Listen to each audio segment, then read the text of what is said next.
Hola Gerardo, ¿cómo estás? Hola, maestra, buenas noches. Buenas noches, qué bueno que te conectaste.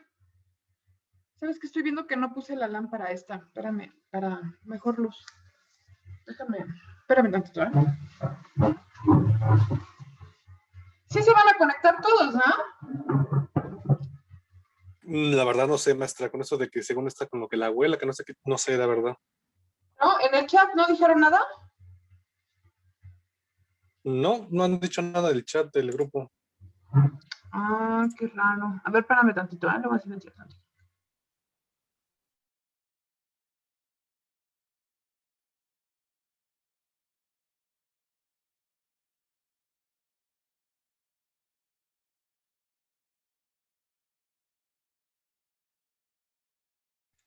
Entiendo que ustedes ya se enteraron que el paro va a ser 25 y 26. Sí, ya vimos en la página de la facultad de Facebook, sí aparece que 25 y 26. Sin embargo, unos dicen que ya desde ahorita, que porque la asamblea de estudiantes, que no sé qué, que dijeron que el partir de hoy a las 7 ya estaba, pero la verdad desconozco si vayan A a empezar pegarse eso. a lo que dijo, ajá, a lo que van a hacer desde ahorita o lo que dijo la facultad. La verdad, desconozco. Mm, qué raro. Mira, a nosotros nos mandaron un mensaje hace ratito que 25 ay, espera, me estoy grabando. Ahí está ya. Ahora sí ya estoy grabando. Ok. Bueno, pues regresamos con la Administración Pública Federal. Recordarán ustedes que la última vez vimos que la ley reconocía dos tipos de Administración Pública Federal. Terminamos de verla centralizada y esta semana, perdón, esta clase vamos a tratar de terminar de verla paraestatal. Bueno, la Administración Pública Paraestatal se integra por las empresas del Estado prácticamente. ¿Qué implica esto? Miren, hay algunas empresas, sobre todo, pues, más o menos por ahí de los 70s, que al gobierno, por el tipo de economía, el sistema económico que teníamos en ese momento, eh, empezó a comprar empresas que tenían patrimonio del Estado, o sea, que su principal inversionista, digamos, era el Estado. Entonces empezó el Estado a comprar, pero eso fue, como les digo, más o menos entre los 70s y los 80s. Pero terminando la década de los 80s vino lo que se llamó el neoliberalismo y entonces el Estado comenzó a vender y a ¿cómo pues, desmantelar algunas de estas empresas, ¿no? Eh, por ejemplo, antes, no sé si ustedes sepan, el azúcar era del Estado, ¿no? El azúcar era una empresa del Estado, todo estaba regulado por el Estado, no había una empresa particular que pudiera vender azúcar, sino formaba parte del patrimonio del Estado. Y así muchas otras cosas. Telmex, por ejemplo, también los teléfonos eran del Estado. ¿Qué más? Así que yo me acuerde, pues la Conasupo era una tienda de, pues como Walmart, ¿no? Pero era en todo el territorio nacional y era del Estado. O sea, muchas empresas tenían participación estatal. Bueno, entonces, como son empresas que tenían participación estatal, ¿no? Eran como paraestatales. O sea, pertenecen al Estado, pero no forman parte, no son una secretaría, sino que son empresas. ¿Sí? Por eso se denominan paraestatales, porque están al lado del Estado, ¿no? Y bueno, estas ya no quedan todas las que integraban la lista de paraestatales que había en los 80s, por ejemplo, ¿no? Poco a poco se han ido vendiendo. Otras se fueron desmantelando, como Pemex, como CFE, pero todavía que eran muchas. Déjenme, ay, no, aquí ya. Aquí estábamos viendo la administración pública. Aquí están, miren, las paraestatales. No. Ok. Las empresas paraestatales se regulan por la Ley Federal de Entidades Paraestatales. ¿Quién me ayuda a leer el artículo 14, por favor? Yo, profesora. Gracias, Joshua. Artículo 14. Son organismos descentralizados las personas jurídicas creadas conforme a lo dispuesto por la Ley Orgánica de Administración Pública Federal y cuyo objetivo sea, primero, la realización de actividades correspondientes a las áreas estratégicas o prioritarias. La segunda, la prestación de un servicio público o social, o la tercera, la obtención o aplicación de recursos para fines de asistencia o seguridad social. Ok, muy bien, gracias. Entonces, los organismos descentralizados, o sea, que se salieron del centro, ¿no? Que están fuera del centro, también se denominan empresas paraestatales. O sea, son como, podríamos considerarlos sinónimos, descentralizados y paraestatales, que realizan actividades correspondientes a las áreas estratégicas, prestan un servicio público o social, o obtienen o aplican recursos para fines de asistencia o seguridad social, ¿sí? Prácticamente son empresas del Estado. Anualmente se publica en el Diario Oficial de la Federación durante el mes de agosto un listado en el que se señalan cuáles son las entidades paraestatales que forman parte del gobierno federal. Y se hace del conocimiento general cuáles son aquellas que están en proceso de desincorporación. La del año pasado se publicó el 14 de agosto del 2020 y se puede encontrar en el siguiente enlace. Déjenme ver si nos manda el enlace. ¿Ustedes siguen viendo mi pantalla? ¿Ven esta lista de paraestatales? ¿Sí? No, estamos viendo las diapositivas. ¿La presentación? Ok. Déjenme ver dónde compartir. Aquí está. Ahora sí están viendo el Diario Oficial de la Federación, ¿verdad? Aquí está, Diario Oficial de la Federación. Sí. Es del 14 de agosto de 2020. Es la última. El procurador publica en el Diario Oficial de la Federación relación de entidades paraestatales de la Administración Pública Federal. ¿Sí? Y organismos descentralizados. Ahora, ustedes dicen, ¿por qué? O puede preguntarse, ¿por qué cada año se tiene que publicar la lista de paraestatales? ¿No?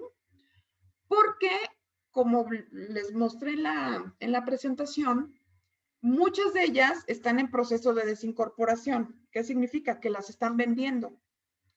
Por ejemplo, no sé si ustedes se acuerden cuando hace, pues en el sexenio de Calderón, a lo mejor estaban chiquitos, que desaparecieron de golpe y plomazo, así en una publicación de Diario Oficial, desaparecieron Luz y Fuerza del centro. ¿Se acordarán ustedes o ya no se acuerdan? ¿No, verdad? ¿Nunca han oído? Yo me acuerdo de que sí la desaparecieron. Que la desapareció Calderón. Y que hubo mucho... Ajá.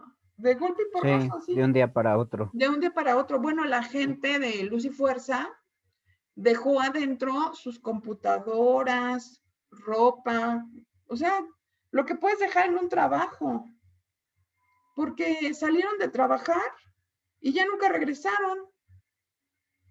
O sea, tú dices, bueno, pues como cualquier persona que sale de su trabajo, pues dejas tu chamarra, a veces pues dejas tus zapatos, ¿no? Te los cambias y te pones los bajitos o los tenis, les digo, sus teléfonos, sus computadoras, o sea, carteras, lo que pudieras dejar en tu trabajo, lo tomaron en la noche, la policía, me parece, ya no sé, ya no me acuerdo la verdad cómo estuvo.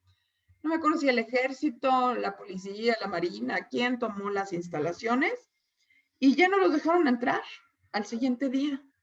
Así, de un día para otro, desaparecieron Luz y Fuerza y tuvo que entrar CFE.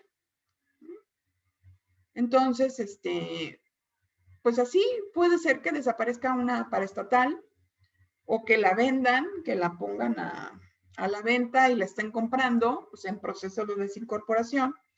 Entonces, cada año se tiene que publicar cuáles siguen siendo patrimonio del Estado, ¿no? Y hay secretarías que son, digamos, las que las administran, ¿no? Como son empresas, hay una secretaría que es la titular, la que la dirige, la administra, la que está, ¿cómo podemos decir? Revisando, ¿no? Periódicamente si logra sus objetivos, ¿no? Como un patrón, podríamos decirlo. Es la responsable de esa empresa. Entonces, en este caso, por ejemplo, la Secretaría de Gobernación es responsable del Consejo Nacional para Prevenir la Discriminación, Talleres Gráficos de México, la defensa del Instituto de Seguridad Social, que es como una especie como de ISSSTE, ¿no? De las Fuerzas Armadas. Hacienda tiene la Casa de Moneda, la Comisión Nacional para la Protección y Defensa de los Usuarios de los Servicios Financieros, la CONDUCEF, la Financiera Nacional de Desarrollo Agropecuario, Rural, Forestal y Pesquero, el Instituto de Desarrollo Técnico de la Hacienda Pública, Instituto para la Protección del Ahorro Bancario, la Lotería, el Instituto para Devolver al Pueblo lo Robado, la Secretaría del Bienestar. Así, cada secretaría tiene sus paraestatales de las que es responsable.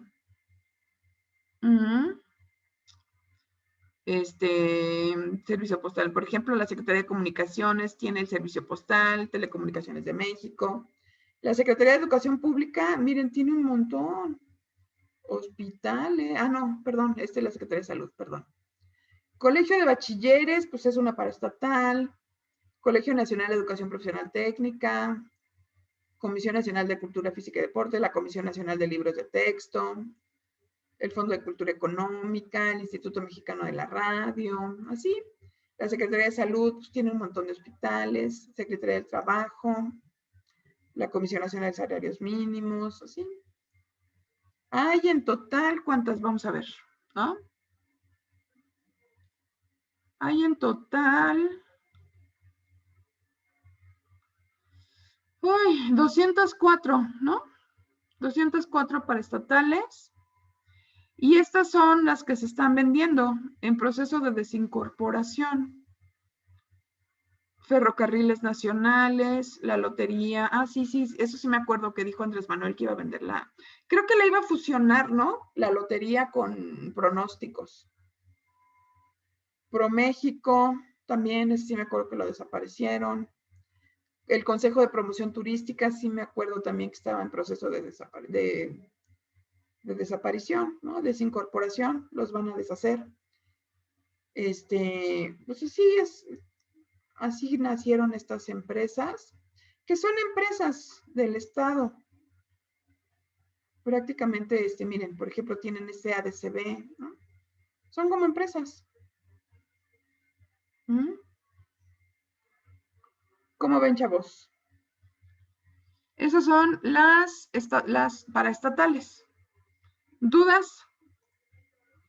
¿Dudas de qué son las paraestatales? O sea, acuérdense que hay de la Administración Pública Federal, está la centralizada y la paraestatal. La centralizada son todas las secretarías, la consejería jurídica y lo que vimos la clase pasada. Y la paraestatal la conforman las empresas del Estado y, déjenme, las empresas del Estado y, y esta. Miren, los organismos descentralizados, que son las paraestatales que ya vieron, empresas de participación estatal, instituciones nacionales de crédito, organizaciones auxiliares nacionales de crédito, instituciones nacionales de seguros y fianzas, y fideicomisos. Pero acuérdense también que muchos fideicomisos ya están en proceso también de extinción, porque si recuerdan, ¿no? Que hace como 3, 4 meses aprobaron que muchos, no todos los fideicomisos, pero sí muchos, también están en proceso de desaparición. Porque sí les platiqué qué eran los fideicomisos, ya no me acuerdo. ¿Sí les comenté qué eran? ¿no? No, ¿verdad? Bueno, miren, un fideicomiso es una figura jurídica en donde tres partes están involucradas. Existe una fiduciaria, un fideicomitido y un fideicomitente. La fiduciaria va a ser una institución bancaria, un banco. Entonces, cuando tú tienes un fideicomiso, debes tener un propósito o un objetivo. Por ejemplo, ¿no?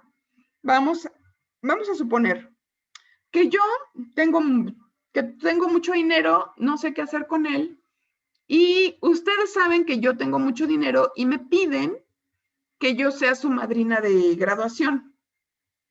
Entonces, yo les digo, sí, claro, con todo gusto, pero ¿qué les parece si abrimos un fideicomiso? Para que yo en esa cuenta deposite el dinero para su graduación y si yo vivo o muero, ya no importa, porque ustedes al concluir la carrera van a contar qué les gusta, que les dono 500,000 pesos, ¿no? Les voy a donar 500,000 pesos para que hagan su fiesta de graduación y las voy a depositar en una cuenta bancaria. Ese dinero ya no es mío, ¿verdad? Ya no es mío, pero tampoco es suyo.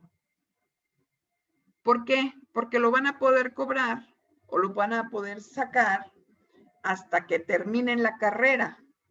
Y yo puedo poner como condición en el fideicomiso de que si no están los 20, ¿cuántos son? 22. Hasta que no se titulen hasta que no se gradúen los 22, no se puede abrir el fideicomiso, ¿no?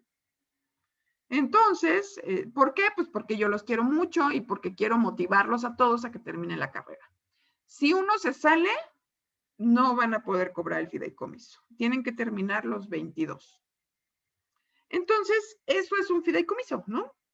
Es una cuenta bancaria que tiene un propósito y que ya no pertenece al que depositó ese dinero, pero tampoco pertenece a los que van a recibirlo, porque todavía no se ha cumplido el plazo. ¿Y cómo sabemos que no se ha cumplido el plazo? Pues porque no lo han cobrado. ¿Sí? ¿Sí me expliqué? Todos vamos en la misma dinámica, ¿no? Todos vamos entendiendo. Ok. Sí. Lo tomo como un sí. Entonces, ¿qué pasaba con ese dinero? Pues muchas instituciones, pues paraestatales, muchas instituciones gubernamentales utilizaban los fideicomisos porque les daban un presupuesto. Ya ven que cada año habíamos hablado de que la Cámara de Diputados otorga un presupuesto.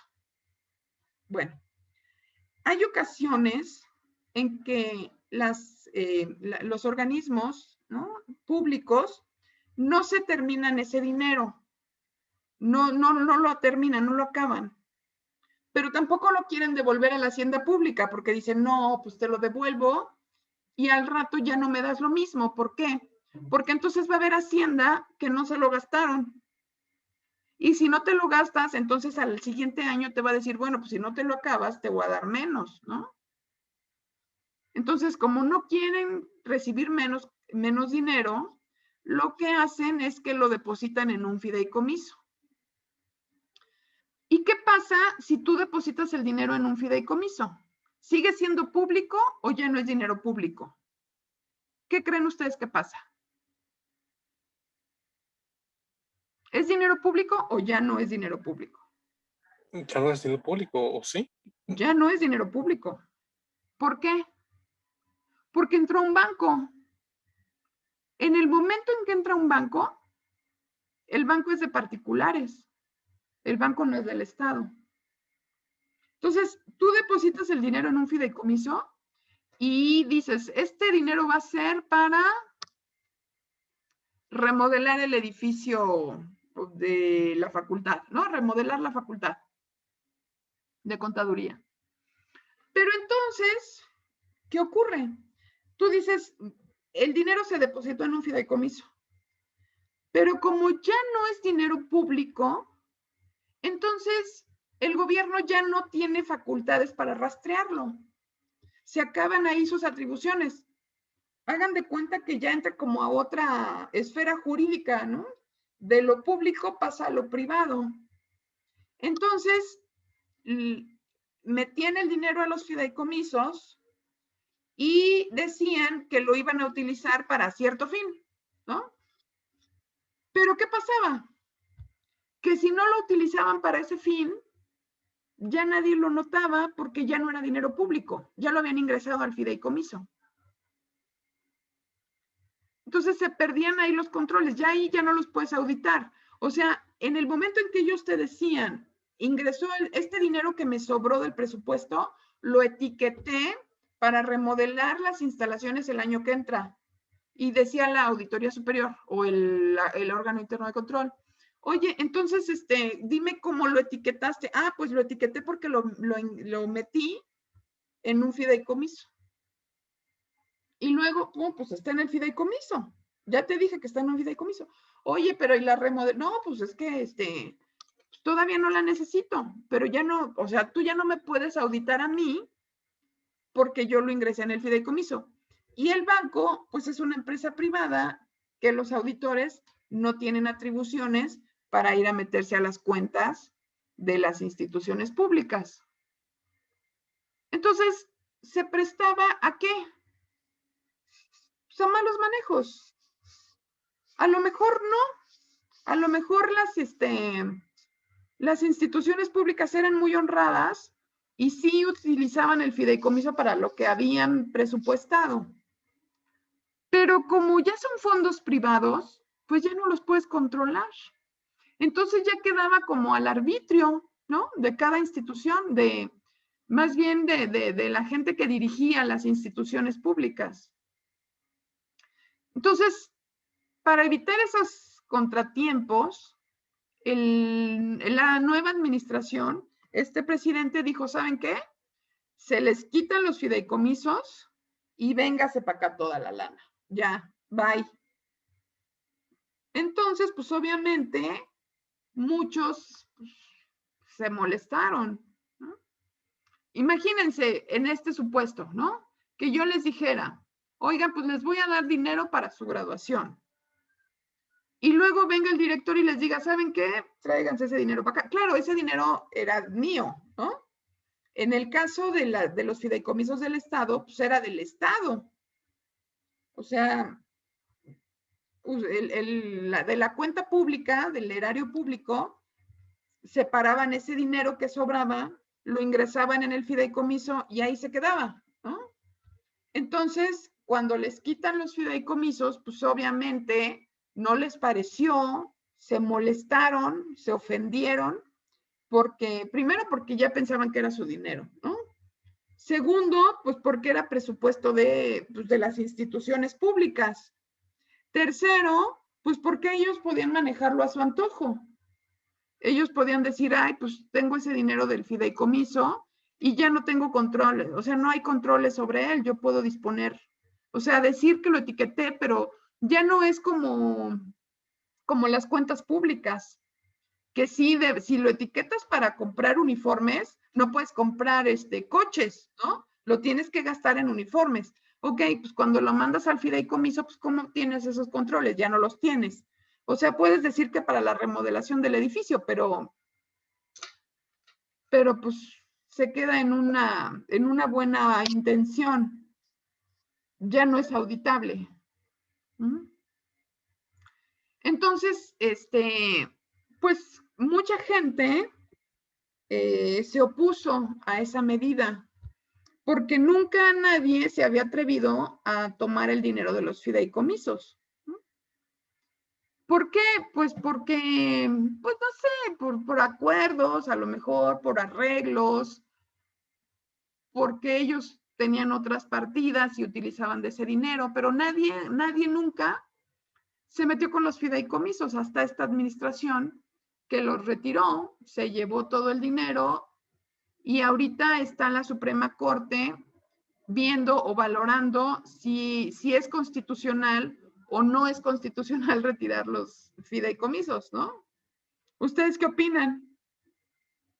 como todo, ya ven, hemos hablado mucho de que este presidente es muy, ¿cómo podríamos decir? Polémico, ¿no? O sea, dependiendo cómo veas sus acciones, pueden ser buenas o pueden ser malas. O sea, el hecho de retirar el fideicomiso pues, tiene como es ambivalente. Hay gente que dice que es un peligro para México y que está destruyendo al país. Y hay gente que dice, pues qué bueno que ya les quitó los fideicomisos porque se prestaba para muchos malos manejos. Y pues al final era dinero público, no era dinero de ellos, ¿no? No sé, o sea, les insisto, es una decisión polémica. No para nada es sencilla de analizar, ni tampoco creo que todos estemos de acuerdo. O sea, por supuesto que no. Pero bueno, era importante que más o menos entendieran cómo funcionaba esto de los fideicomisos, ¿no? ¿Dudas? ¿Comentarios? No, me hace todo claro. ¿No? Sí entendieron bien lo de las paraestatales, ¿no? ¿Qué son las paraestatales? Y los fideicomisos, que prácticamente son los que conforman la administración pública paraestatal. ¿Sí? Bueno, pues entonces, de una vez, ¿saben qué? En un día normal aquí le hubiéramos parado, pero con esto de que nos vamos a ir a paro la siguiente semana, entonces mejor adelantamos hasta donde... ¿Ustedes están viendo lo de órganos constitucionales autónomos? ¿No? ¿No están viendo esa pantalla, no, verdad? No, No, profesora. O sea, ustedes siguen en la de las paraestatales, ¿no? Ya no vemos nada, profesora. ¿Ya no ven nada? Ay, ¿qué hice? Ah, ok. Déjenme, les comparto mi pantalla. Aquí está. ¿Ahora sí? ¿Ven los órganos constitucionales autónomos? Sí, ¿verdad? Sí. Ok. Bueno, miren. Entonces, vamos a empezar. Estos son los que están viendo el INAI, INEGI, el INE, la CNDH, el Banco de México. Se les considera OCAS o se les denomina OCAS, que son órganos constitucionales autónomos. ¿Qué significa eso? Miren. Volvemos al pasado, ¿no? Es que si no sabemos el pasado, pues no tiene mucho sentido el presente. Por eso es que hago mucha referencia a cómo era antes y cómo es ahora. Ya vieron que nuestra constitución se basa en la teoría de los tres poderes. Si se acuerdan de eso, ¿no? El ejecutivo, legislativo y judicial. Bueno, esos tres poderes se hicieron con el propósito de que existieran ¿cómo se llaman? Los contrapesos, ¿sí? Ok, bueno. Se crean los tres poderes para que no haya poderes absolutos. Pero después por ahí de finales del 80 y de los 80, principios de los 90, viene una nueva teoría que llega de Europa, en donde se procura crear nuevas instituciones con el propósito de que tengan una mayor especialización, agilización, control y transparencia, se supone. Estamos en el mundo del deber ser. En la realidad aplicó diferente, ahorita vamos a ver. Pero en ese momento ocurrieron algunos sucesos que hicieron necesaria la creación de organismos especializados. ¿Qué sucesos ocurrieron? Bueno, primero, en el 88, presumiblemente, ya hemos creo que hablado de esto, hubo un fraude electoral.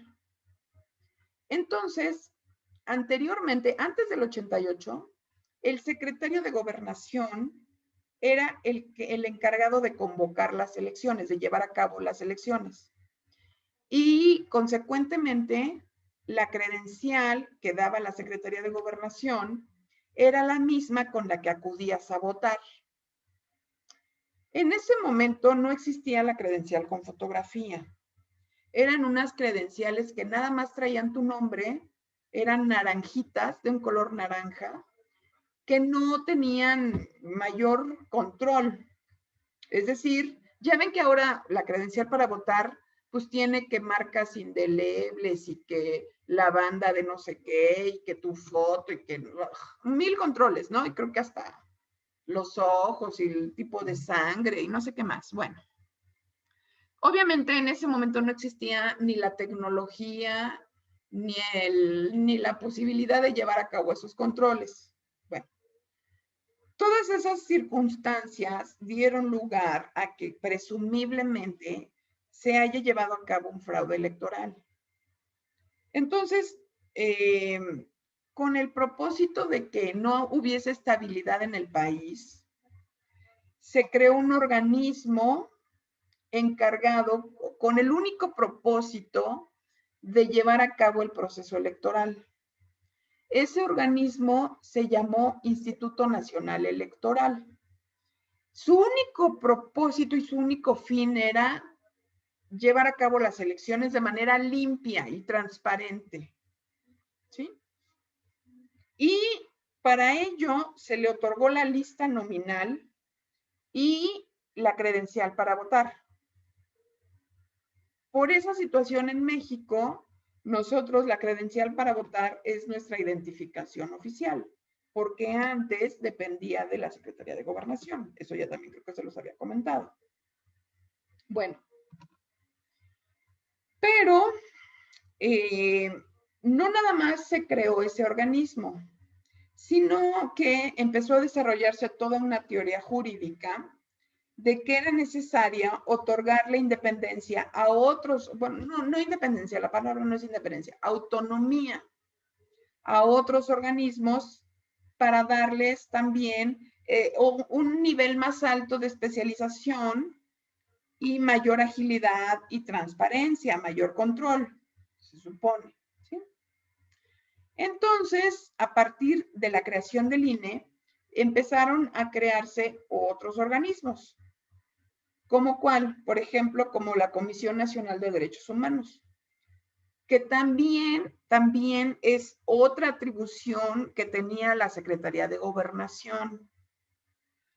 Pero como había muchas violaciones a los derechos humanos surgidas de la misma Secretaría de Gobernación, o sea, hagan de cuenta que la Secretaría de Gobernación se convirtió en juez y parte. ¿Por qué?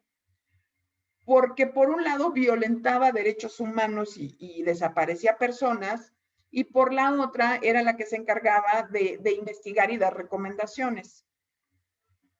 Entonces, con este mismo interés de limpiar, digamos, las actividades del Estado y que no fuera una misma secretaría la que tuviese las dos funciones, entonces se crea la Comisión Nacional de los Derechos Humanos. ¿No? Entonces ya iban dos. Ahora, hubo otro organismo que también se creó, que es el INEGI, que ya existía. Ya existía el INEGI, pero se le da autonomía con el propósito de que las cifras fueran más, digamos, especializadas y transparentes. Ya ven que, perdón, el INEGI se encarga de la estadística, la geografía y la informática, ¿no? Pero sobre todo la estadística, los datos. Se consideró en ese momento que si el INEGI dependía del gobierno, las cifras iban a estar manipuladas en favor de la institución que lo dirigía, ¿no?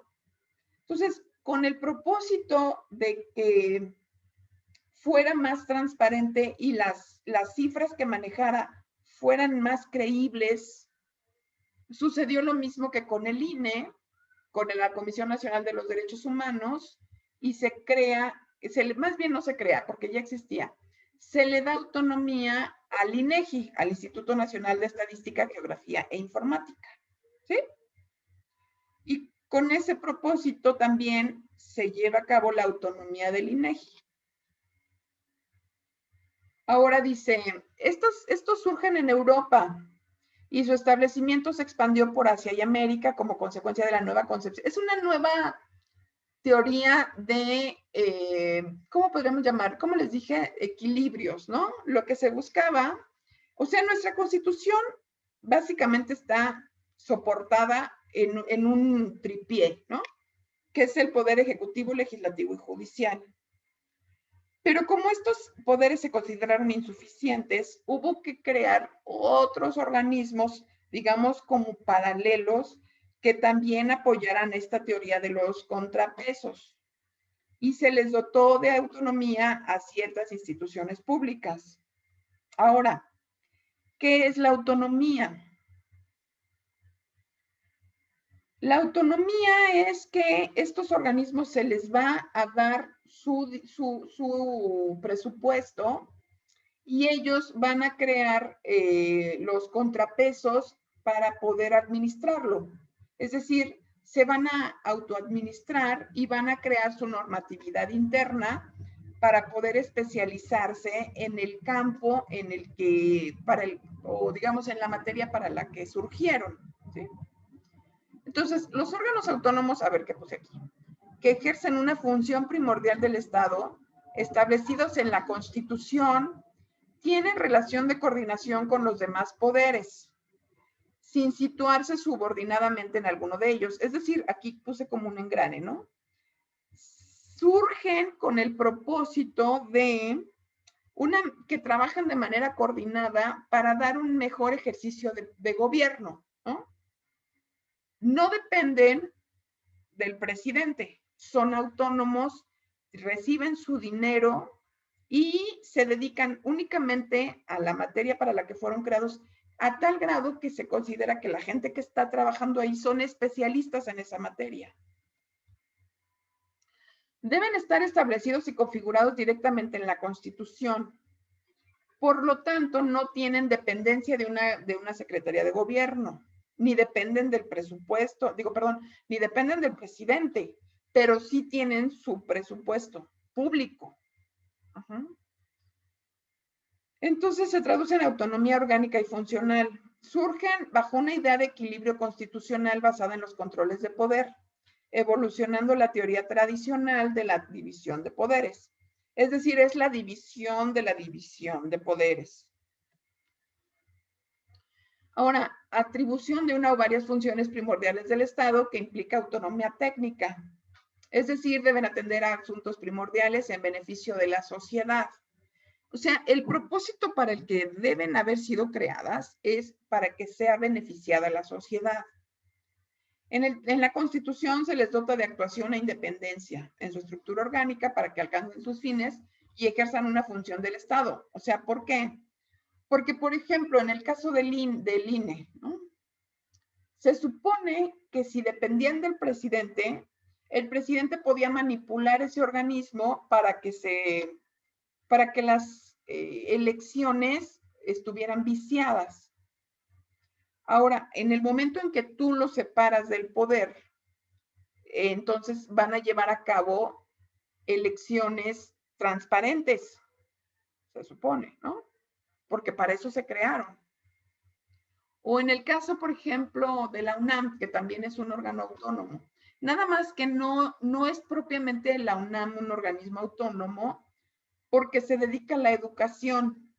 Entonces, las universidades autónomas están regidas en el artículo 3º constitucional, porque son universidades que también manejan sus propios recursos, pero se dedican a la educación. O sea, digamos que no es lo mismo jurídicamente el INAI, el INEGI, que la UNAM, porque la UNAM es una universidad cuyos propósitos y fines están regidos por el 3º constitucional y los otros organismos se encuentran regulados no en otros artículos constitucionales, tienen otros fines.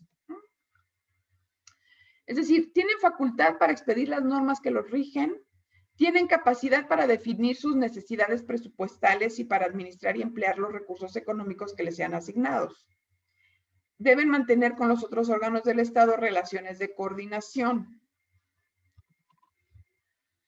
Entonces, estos organismos se dan con la necesidad o surgen a partir de la necesidad de limitar los excesos en los que incurrieron en el pasado los poderes tradicionales. ¿Por qué? Porque con estos excesos generaron desconfianza. Y lo que se busca es que las instituciones gubernamentales generen confianza, ¿no? Por su grado de especialidad y las personas que laboran ahí se presume que son organismos públicos y transparentes, confiables, ágiles, con un muy alto nivel de especialización en sus materias o para los fines que fueron creados. Son considerados una vía para conciliar la democracia de los poderes tradicionales y grupos económicos. No se deben a su creador o a quien los designa, pues que se busque con ellos un equilibrio constitucional. ¿Sí? ¿Dudas hasta aquí? ¿Comentarios? ¿Se entiende lo que son los OCAs? Los organismos constitucionales autónomos. Profesora, ¿le podría regresar tantito al anterior? Sí. ¿Ahí? Una antes. ¿Ahí? Listo, gracias. Profesor, igual yo le podría regresar también, una antes de esa. Sí, claro. Sí, justo eso. ¿Me fui muy rápido? Gracias. Sí, Pi. Sí, ¿cómo se dice? ¿Me fui muy rápido? ¿Avancé mucho? Bueno, lo que pasa es que luego yo voy en una... ¿Mandé? No, le digo que, o sea, estuvo bien, nada más que trato de tomar apunte y luego poner atención y luego ahí me atraso un poco. Lo que pasa es que luego digo una cosa en la lámina y, bueno, más bien la lámina dice una cosa y yo digo otra, ¿no? Entonces, me imagino que ustedes dicen, ¿a quién le hago caso? ¿A la lámina? ¿No? O a la maestra, me imagino, ¿eh? No sé. Pero, pero qué bueno que están tomando apuntes. Ustedes me dicen, ¿ya o...? Sí, ya, gracias. Pero está padre este tema, ¿no? De los organismos constitucionales autónomos. Sí. A mí me gusta. Les digo que a mí en general la administración pública federal es muy complicada, ¿eh? No está nada fácil. Pero es muy interesante ver qué naturaleza jurídica tiene cada institución gubernamental. A mí me gusta, no sé por qué, pero me gusta. Bueno, pues los organismos constitucionales autónomos se crearon para terminar con los excesos. Eso es lo que fue como el deseo, ¿no? ¿Qué pasó en la realidad? ¿Se terminó con los excesos? Ustedes díganme. ¿Creen que verdaderamente terminamos con los excesos? ¿O no? ¿O no saben? ¿O no sabrían qué opinar? ¿Cómo ven? Pues Ajá. yo creo que no se terminó con los excesos. Es más, inclusive sacaron provecho de esa situación, ¿no? Exactamente. ¿Por qué? ¿Tú por qué crees que sacaron provecho de la situación? Pues no sé por qué. No, Sí, no ya sé tienen. por qué, pero tú crees que... Pero sí, vas bien, o sea, por intuición vas bien. ¿Alguien sabe por qué sacaron provecho de la situación? Estas finísimas personas. ¿No? Bueno, porque como tenían su presupuesto, se designaron sueldos muy altos, porque como son autónomos, ellos regulan su presupuesto y consecuentemente sus salarios, ¿no? Entonces, tenemos salarios altísimos. Ya ven que la Constitución establece que nadie puede ganar nada, más que el presidente, pero como son organismos autónomos, pues se pasaron por el arco del triunfo la Constitución y se establecieron salarios de 200,000 pesos. Cuando el presidente gana, ¿qué? 108,000 o 110,000 pesos, ellos ganan 200,000. Y, por ejemplo, se creó una nueva ley de salarios. ¿Cómo se llama la nueva ley? No recuerdo. Bueno, Andrés Manuel promulgó. ¿Las sumas? No. No, se promulgó una nueva ley para los funcionarios, los salarios de los funcionarios públicos, que no recuerdo su nombre. Y todas estas personas que ganaban más que el presidente se ampararon. Y como en la Suprema Corte de Justicia los magistrados y los ministros ganan más que el presidente, ellos también se ampararon. ¿Y qué creen? ¿Qué creen que pasó? ¿Qué creen que pasó con sus amparos? ¿Los ganaron o los perdieron? Pues creo que los ganaron. Pues los ganaron. Pues ellos mismos están amparando a sí mismos.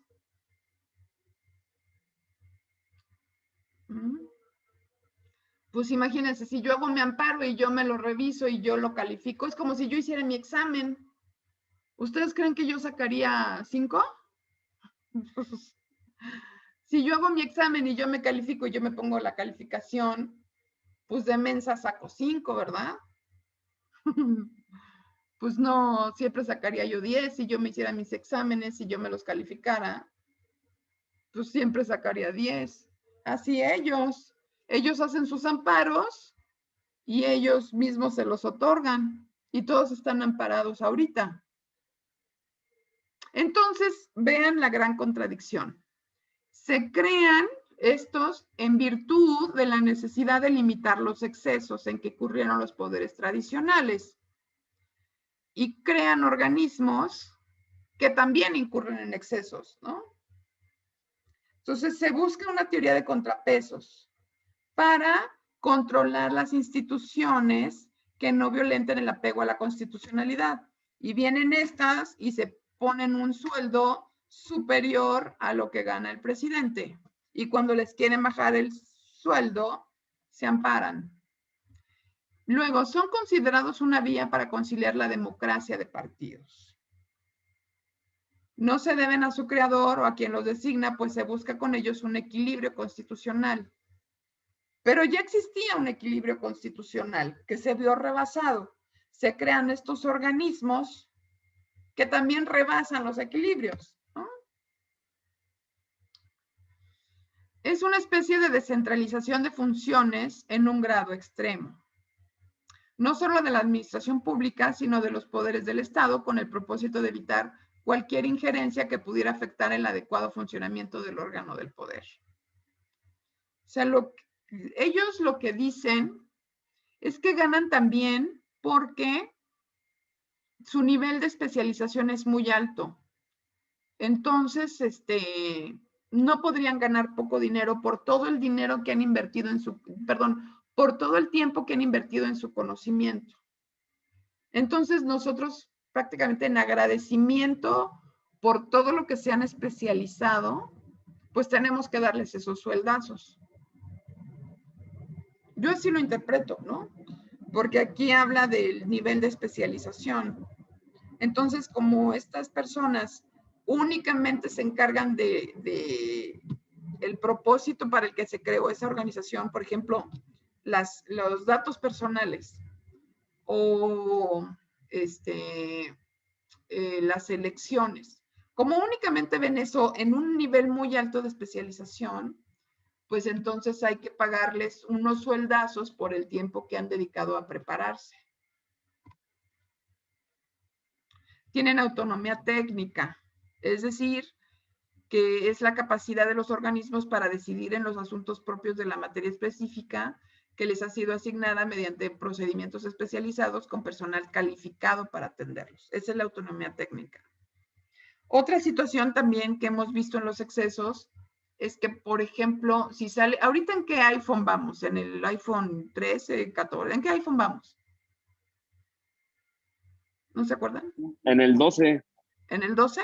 Bueno, pues todos los consejeros del INAI deben de tener iPhone 12, porque ellos siempre compraban, o sea, el último iPhone que sale es el que se compran, Nosotros les pagamos sus coches, porque ellos no se compran coche. O sea, nosotros les compramos su coche, les pagamos su chofer, les pagamos gasolina, les pagamos vales, les pagamos, bueno, ya ven que también estaba lo de los seguros de gastos médicos mayores. O sea, esos 200,000 pesos no lo gastan en comprarse un carro, en pagar su celular, en pagar su tiempo aire, en ir a la despensa. O sea, esos 200,000 pesos son libres de todo.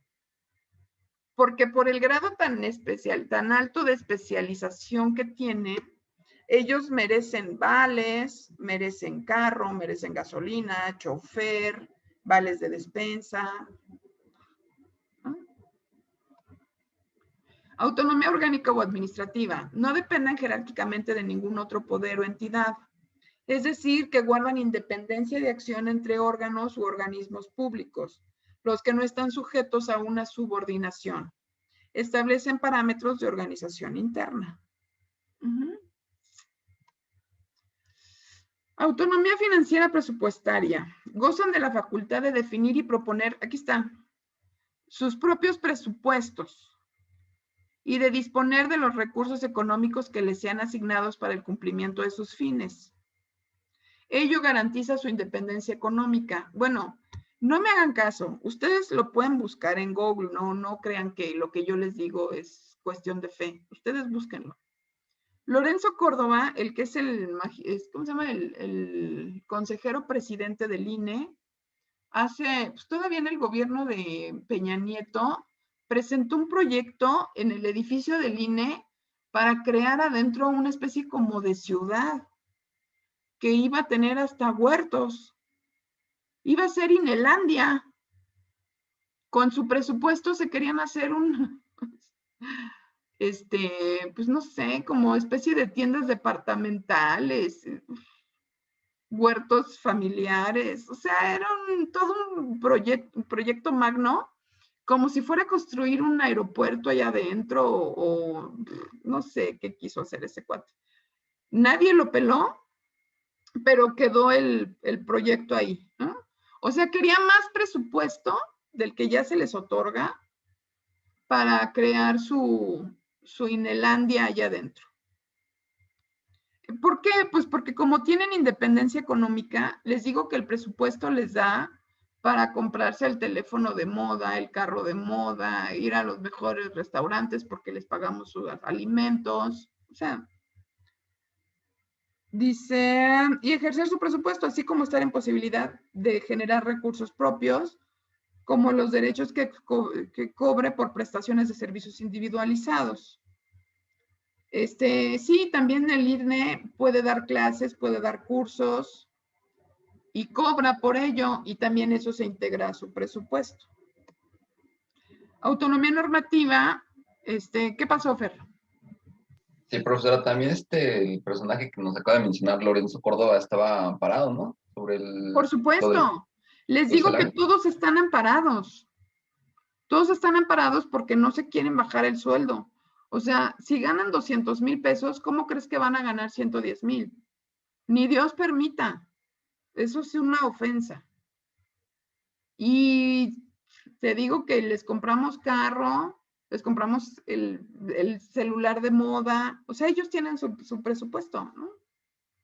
Y aparte, como tienen autonomía normativa, se encuentran facultados para emitir sus reglamentos, políticas, lineamientos y en general, todo tipo de normas relacionadas con su organización y administración interna.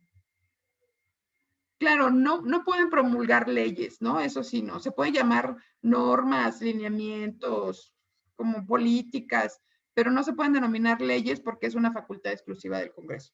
Es decir, que su normatividad solamente rige en Inelandia o en el INAI o en el INEGI. O sea, como son autónomos, ellos se autoadministran y se regulan, ¿no? Se autorregulan. Bueno, y la autonomía plena, que es la auténtica posibilidad de gobernarse sin subordinación externa.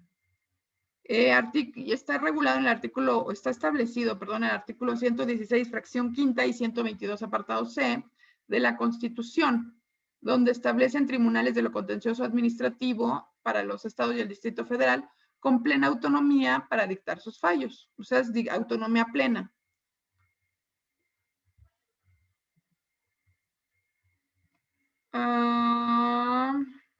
Bueno, y aquí hay algunos ejemplos, ¿no? La Universidad Nacional Autónoma de México. Bueno, pues en la historia es un organismo público descentralizado basado en los principios de libertad de cátedra y de investigación, inspirada en todas las corrientes del pensamiento. Miren, lo que pasa con la UNAM es que a veces sí la consideran organismo autónomo, pero luego la integran a las universidades que están en el artículo 3º constitucional. Fracción me parece que es la 12, no recuerdo muy bien, pero es una fracción, las universidades. De repente sí consideran a la universidad como un organismo autónomo, pero de repente también la mandan junto con las otras demás universidades autónomas. Pero al final, bueno, pues tiene presupuesto público y tiene manera de autorregularse, o sea, ni nos hagamos bolas, ¿no? Pues estos son, miren, el Banco de México es otra historia muy interesante. Se creó en 1925, ¿no? En la administración de Plutarco Elías Calles. Y bueno, pues funcionaba como el Banco de México, pero poco a poco se fue integrando al gobierno. Inicialmente empezó siendo un órgano autónomo, o sea, independiente, pero ha ido transformándose institucionalmente y pasó a formar parte de la economía del país. Pero el gran cambio, el salto que dio, porque antes, miren, inicialmente empieza como a ver, déjenme ver, para no mentirles. Se convirtió en agente y asesor, como un asesor financiero y banquero del gobierno federal. Es decir, que no formaba parte del gobierno, sino nada más era un asesor. Pero poco a poco se fue transformando hasta ser el banco del país, ¿no? Donde México, el Estado, guarda su dinero. Digamos que lo integró para depositar el dinero del Estado ahí. Pero dependía de la Secretaría de Hacienda.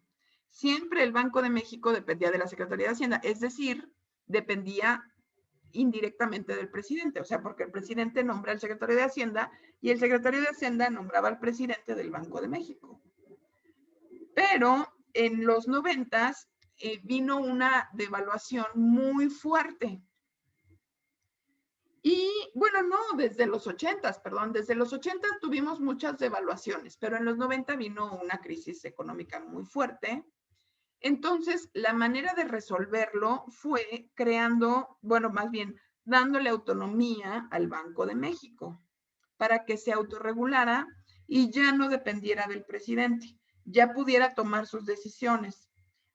Esto fue un muy buen paso para la economía del país, porque el presidente ya no podía darle órdenes, el presidente de la República ya no podía darle órdenes al presidente del Banco de México. Ya eran independientes.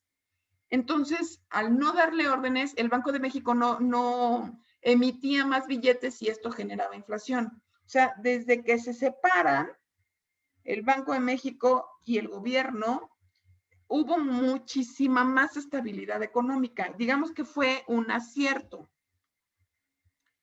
Claro, no está exento de los excesos. También en el Banco de México tienen salarios muy altos y sobre todo se van pensionados cuando se jubilan con pensiones muy, muy, muy grandes, muy altas. Pero digamos que en lo general, pues ha funcionado mucho que el Banco de México actúe de manera independiente del gobierno, porque eso ha generado mucha estabilidad económica. ¿Cuál otro organismo? El Tribunal Federal de Justicia Administrativa también es otro de los organismos independientes, bueno, autónomos, que también se fue transformando. Ya no quiero entrar mucho porque ya casi estamos a la hora de cerrar la clase. Pero, bueno, pues ya hablamos de los más representativos, ¿no? Que son el Banco de México, el INEGI, la Comisión Nacional de Derechos Humanos, el INE, el INAI, que también es una situación muy parecida, la de los datos personales, ¿no? El Instituto Nacional de Acceso a la Información y Datos Personales. Ese se crea en el gobierno de Fox. Y pues es también para tener control de la información pública. A lo mejor valdría la pena abundar un poco más sobre el INAI, pero eso lo vamos a hacer más adelante. Bueno, aquí está, ¿no? Creo que aquí estoy. Dependencia de entidades. Tiene la obligación de responder a solicitudes de información bajo la vigilancia del INAI. Bueno, del INAI lo vamos a tratar más adelante. Hasta aquí terminamos. ¿Dudas? ¿Comentarios? ¿Nadie? No me está todo claro. Ok. Bueno, chavos, entonces, ahorita les voy a dejar la tarea en el foro, ¿no? En el foro general. Recuerden también, por favor, que el jueves, no vamos a tener clase por el paro. Y pues la siguiente semana no venimos porque es Semana Santa, ¿sale? ¿Dudas, comentarios? ¿Nada? ¿Todo bien? Profesora. Ok. Bueno, pues solo me resta desearles unas felices vacaciones. Que espérenme.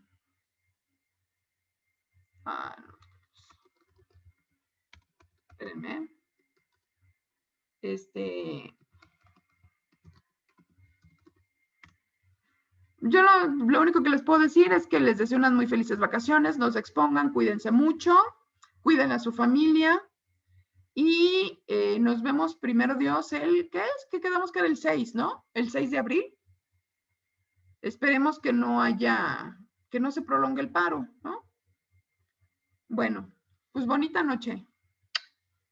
Cuídense, que estén muy bien. Igualmente, profesor.